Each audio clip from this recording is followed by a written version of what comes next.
Chapter 2, Wilbur.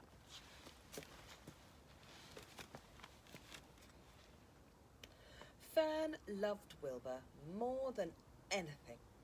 She loved to stroke him, to feed him, to put him to bed. Every morning as she got up, she warmed his milk, tied his bib on, and held the bottle for him. Every afternoon, when the school bus stopped in front of her house, she jumped out and ran to the kitchen to fix another bottle for him.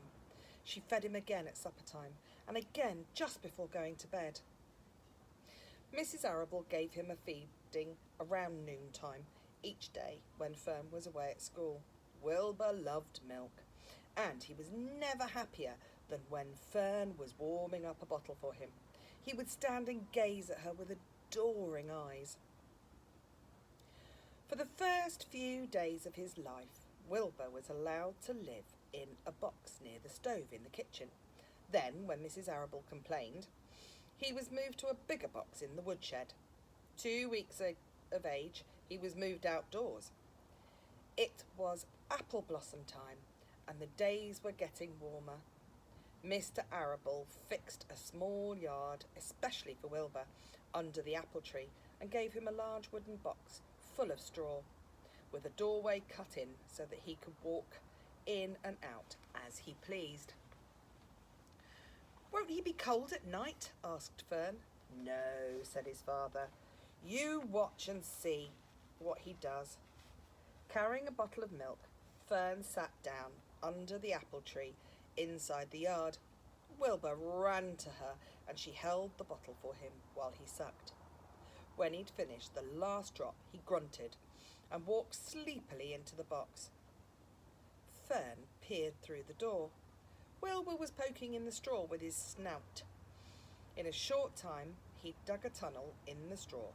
He crawled into the tunnel and disappeared from sight, completely covered with straw.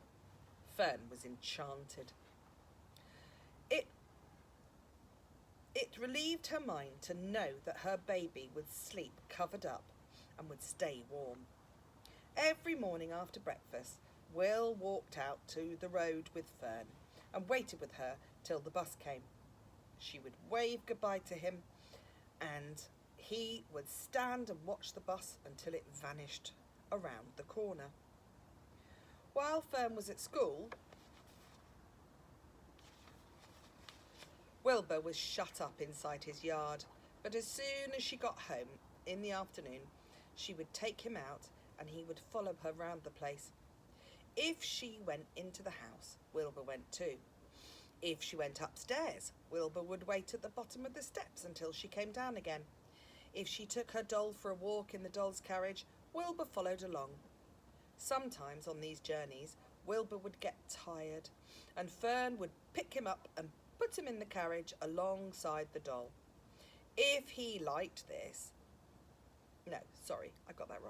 He liked this. And if he was very tired, he would close his eyes and go to sleep under the doll's blanket. He looked cute when opening his eyes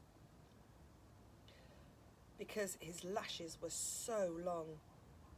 The doll would close her eyes too, and Fern would wheel the carriage slowly, very slowly and smoothly, so as not to wake her infants. One warm afternoon, Fern and Avery put on bathing suits and went down to the brook for a swim. Wilbur tagged along at Fern's heels. When she waded into the brook, Wilbur waded in with her. He found the water quite cold, too cold for his liking. So while the children swam and played and splashed water at each other, Wilbur amused himself in the mud along the edge of the brook, where it was warm and moist and delightfully sticky and oozy. Every day was a happy day, and every night was peaceful. Wilbur was what farmers called a spring pig, which means that he was born in springtime. When he was 5 weeks old, Mr. Arable said he was now big enough to sell and would have to be sold. Fern broke down and wept. But her father was firm about it. Wilbur's appetite had increased.